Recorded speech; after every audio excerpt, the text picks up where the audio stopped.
ઢીંગલા ને ઢીંગલી. તો મામા કંસે પેલા એક ઢીંગલી મોકલી ભગવાન, એને તો પૂરી કરી નાખી. અમુક બાળકો તોફાની હોય ને, એને રમકડા આપો ને એક દીમાં તોડી નાખે.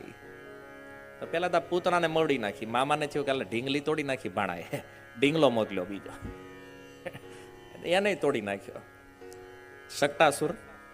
પછી બીજો ઢીંગલો મોકલ્યો ત્રિણાવર્ત. કંસને થયું આ જેટલા રમકડા મોકલું બધા ભાંગી નાખે. ભગવાન કે આપણે તોડી જ નાખવાના.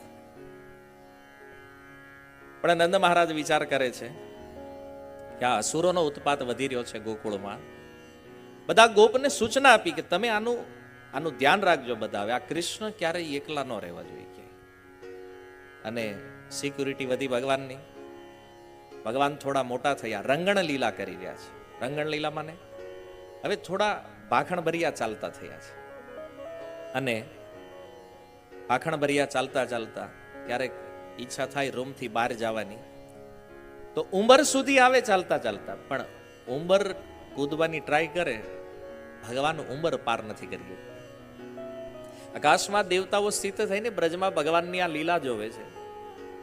અને દેવતાઓ કહે છે શું આશ્ચર્ય છે જો, જેણે 2 ડગલામાં આખા બ્રહ્માંડને માપી લીધું એ આજ નંદના ઉમરાને નથી ઓળંગી એકતા ભગવાન. આ છે માધુર્ય ભાવ જે છે ભગવાનનો, માધુર્ય લીલા જે છે. તો રૂમમાં ને રૂમમાં થોડા મોટા થયા, જ્યારે ઉંમર પાર કરતા થયા, આંગણામાં આવે. આંગણામાં આવી અને ક્યારેક ક્યારેક પાણી ભરેલા કુંડ હોય ત્યાં પહોંચી જાય. વળી કોઈનું અચાનક ધ્યાન જાય, કોઈ ગોપી દોડતા આવે અને એમને બચાવી લે.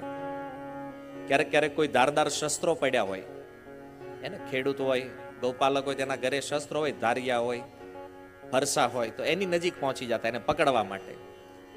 ક્યારેક ક્યારેક અગ્નિની નજીક પહોંચી જતા ચાલતા ચાલતા. જુઓ, જેમ એક સામાન્ય બાળક આ જગતમાં ક્રીડા કરે, ભગવાન આજે બાળક બનીને આવ્યા છે. ભલે છે બ્રહ્મ પણ બન્યા છે બાળક. આજે ભગવાન પણ આવી બાળ સહજ લીલાઓ કરે છે.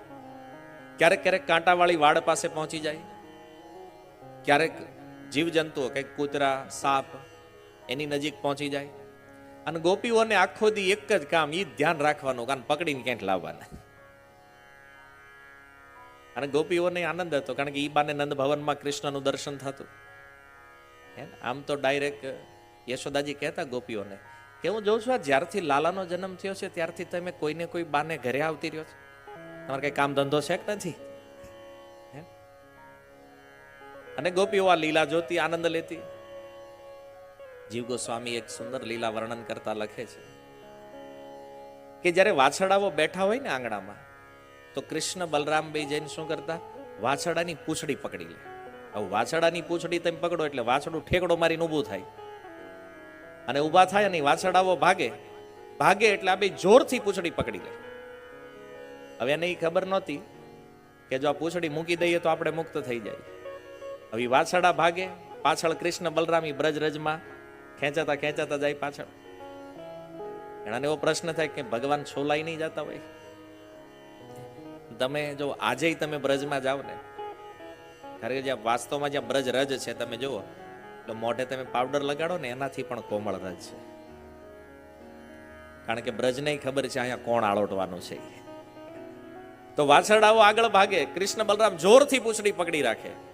ગોપીઓ આ જોઈને હસે છે. એ કે જોવો કેટલા મૂર્ખ છે બે. એને એટલી ખબર નથી કે આ પૂંછડી મૂકી દેવી તો છૂટી જાય. અને એ ગોપીઓ આવીને વાછરડાથી છોડાવે છે આ બંને.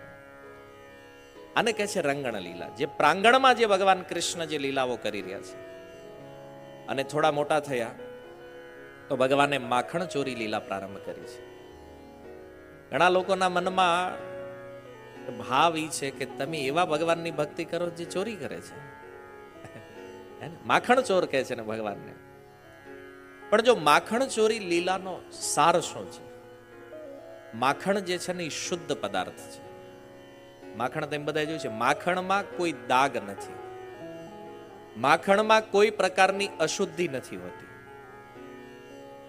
તો ભગવાન માખણ ચોરી કેમ કરે છે? બ્રજમાં દૂધ હતું, દહીં હતું, ઘી છે, અન્ય કોઈ મીઠાઈઓની ચોરી નહીં, પણ માખણ ચોરી શા માટે કરી છે?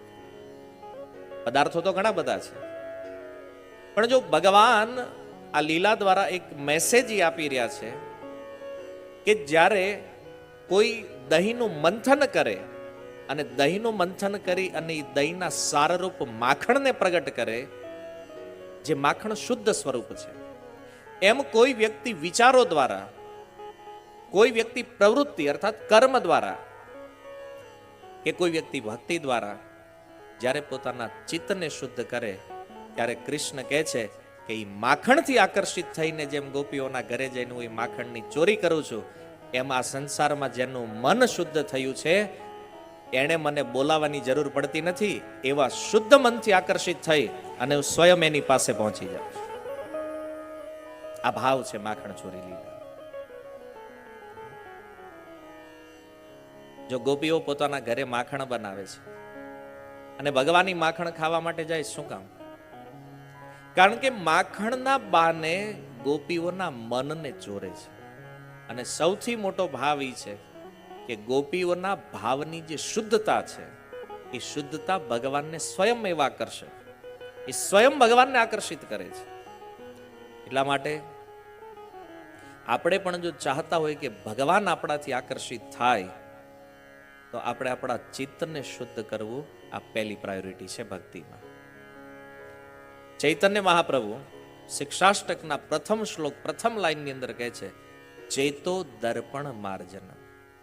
ભક્તોને જે સૌથી પહેલું કરવા જેવું કાર્ય છે એ છે પોતાના ચિત્તની શુદ્ધિ કરવાની છે. અને આ નથી થયું તો બાકી બધી પ્રવૃત્તિઓનું કોઈ ફળ મળવાનું નથી. કૃષ્ણને આકર્ષિત કરવા વાળું છે એ શુદ્ધ મન. અને મનમાં જ્યારે દૂષણ આવે ને, મન દૂષિત થાય, તો આવા દૂષિત મન ક્યારેય ભગવાનને આકૃષ્ટ કરી શકતા નથી. રામચરિત માનસ ગોસ્વામીજી કહે છે, નિર્મલ મન સો મોહી પાવા. જેનું મન શુદ્ધ છે એ મને પ્રાપ્ત કરે છે. મોહી છલ છિદ્ર કપટ નહીં ભાવા. ભગવાન કહે છે આ છળ, છિદ્ર, કપટ, કૂટનીતિ, રાજનીતિ, ભગવાન કહે છે આ ગમે એવો એક્સપર્ટ હોય આમાં, ભગવાન કે આ મને ક્યારે આકર્ષિત કરી શકે? ક્લીન હોવો જોઈએ ભક્ત.